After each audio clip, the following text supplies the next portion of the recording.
So that's it. So once this floor is in, the last step, or the last steps rather, are to put the baseboards back on. So we got this baseboard here. By the way, see these marks here? These are where I had to top nail this back board to hold it still and still maintain its position until I could toenail the other end in. Then what I'll do is I'll take the stain pen that I've got and I'll just color it, restain it, and you won't even, it'll be very hard to, to find these marks again. So this is my stain pen. If somebody looks for it, they'd find it. But, most of the time, nobody's gonna look for it. It's gonna be pretty well hidden. So next thing I do is you put your, you want to put your baseboards back on. And for that, what I use are these little wire brads. And I just nail it back on. As you can see, there's no sign that there was ever any nails in this baseboard because I pulled them all out from the back. So now when you re-nail it, you're going to have a little mark there, but you just use some putty. You can putty it over or wood filler and then paint it. It'll be fine.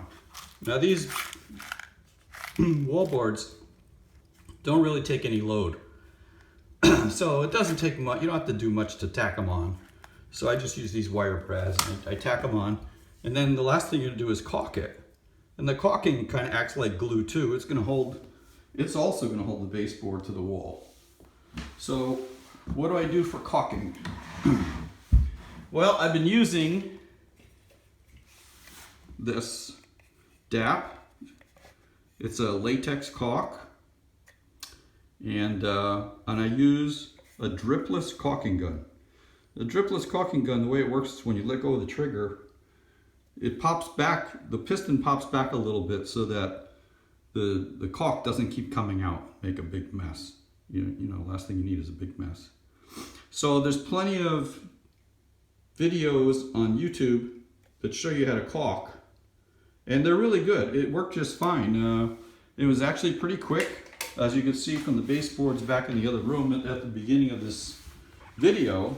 They came out really good. Basically, this thing on the end is just a plug to keep the caulk from drying out. So basically you just go right down with the caulk, and then I have a plate nearby with a sponge that's wet.